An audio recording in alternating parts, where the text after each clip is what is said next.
반갑습니다. 청춘부동산입니다. 윤석열 당선인의 대구 공약사항 중에 하나가 바로 대구의 투기지역을 해제하겠다, 조정지역을 해제하겠다는 거였는데, 현재 대구 부동산은 조정에 들어갔고 물가상승률이 급등함에 따라서 해제 요건을 갖춘 상황입니다. 그럼 윤석열 당선인이 취임을 하고 나면 수성구는 투기지역이 해제될 확률이 높은데요. 과연 부동산이 어떻게 움직일지 예상해 보겠고요. 폭락한다는 말 그만하세요. 시장은요, 안정화 단계로의 조정에 그칠 겁니다. 우선 투기지역 해제는요, 2006년 대구 수성구 및 2012년 강남 3구를 비교해 보겠습니다. 정부가 5월 11일 주택거래 정상화 및 서민 중상층 주거안정 지원 방안을 발표하면서 투기지역을 해제했었습니다. 이때 부동산이 해제되고 부동산이 급등을 했느냐? 아닙니다. 주택 투기지역 해제 내용을 보면요, 강남 3구 주택가격이 안정되고 거래 부진이 지속되는 등 투기 요인이 크지 않다고 판단되어 주택 투기지역 및 주택 거래 신고 지역 해제 추진이라고 합니다. 이 내용을 대구에 넣어보면 어떤가요? 주택 가격은 조정에 들어갔으며 거래 부진이 지속되고 있죠. 그럼 이번에 해제 가능성은 커 보입니다. 강남 3구의 종합주택 매매 가격 지수를 보겠습니다.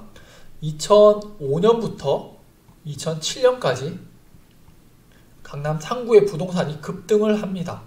하물며 서브프라임으로 전세계 부동산 및 유동성에 위기가 왔어도 다시 상승하는 저력을 보여주죠. 하지만 더 이상 상승을 하지 않다가 2010년부터 금리 인상이 지속되자 2012년에는 조정에 들어가게 됩니다. 그래서 투기지역을 해제하게 되는 거죠. 대구도 2006년에 투기지역이 해제가 됩니다. 제가 대구를 가지고 왔는 건요, 이거 보여드리기 위함이에요. 수성구는 조정이 거의 없었지만요, 달서구는 가파르게 하락을 하는 모습을 볼 수가 있습니다. 이게 현재 대구 모습이라고 생각을 해요. 그러니까 몇몇 분이 달서구 월배가 급매가 나온다고 하지만요, 수성구 특히 범어 사동은 버티고 있죠. 그러니까 2006년도 그렇고 지금도 그렇고 달서구의 하락폭이 클지라도요, 수성구의 하락폭이 적으면은 대구 부동산 가격은 평균적으로 많이 하락하지 않는 거죠. 경북, 경남, 전남, 전북, 시골에 빈집 많지만요, 대한민국 부동산이 계속 상승한 것과 동일한 이유입니다. 그럼 2006년 대구 부동산이 왜 조정에 들어갔을까요? 2012년 강남 3구는 왜 조정에 들어갔을까요? 금리 보시면 돼요. 대출은 많고 금리는 상승하면서 이자 비용이 증가를 하게 되고 결국 소득 수준이 낮은 지역부터 부동산은 조정에 들어가게 되겠죠. 그러니까 폭락론자들이 이야기하는 폭락은 없습니다. 그러니까 조정만 있을 뿐이죠. 부동산 폭락은 대한민국이 망할 때나 발생을 하게 됩니다. 그럼 금리 인상을 왜 했을까요?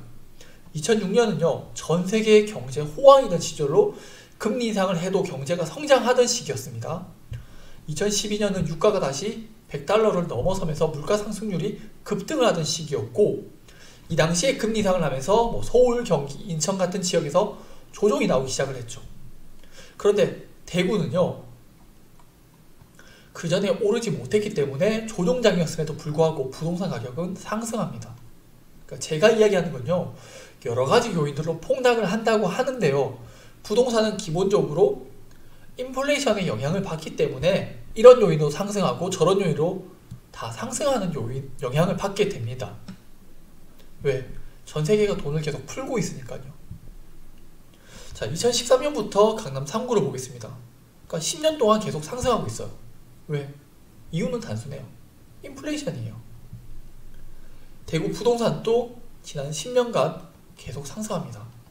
왜일까요? 인플레이션이에요. 그게 답이에요. 다른 어떤 미사여구를 붙여도 전 세계가 돈을 풀면서 화폐 가치가 낮아지는 겁니다. 자연히 부동산 가격이 상대적으로 올라가는 거죠. 우리나라는 2012년 3.25%에서 0.5%까지 금리를 지속적으로 인하했습니다. 경제가 안 좋다는 이유로 말이죠. 최근에 금리를 3번 인상시키면서 부동산이 조정에 들어가고 있죠. 그럼 금리 인상은 왜 할까요? 물가 상승률 때문이죠. 현재 미국은 7.9%의 물가 상승률을 기록하고 있고 우리나라는 3.9%를 기록하고 있죠.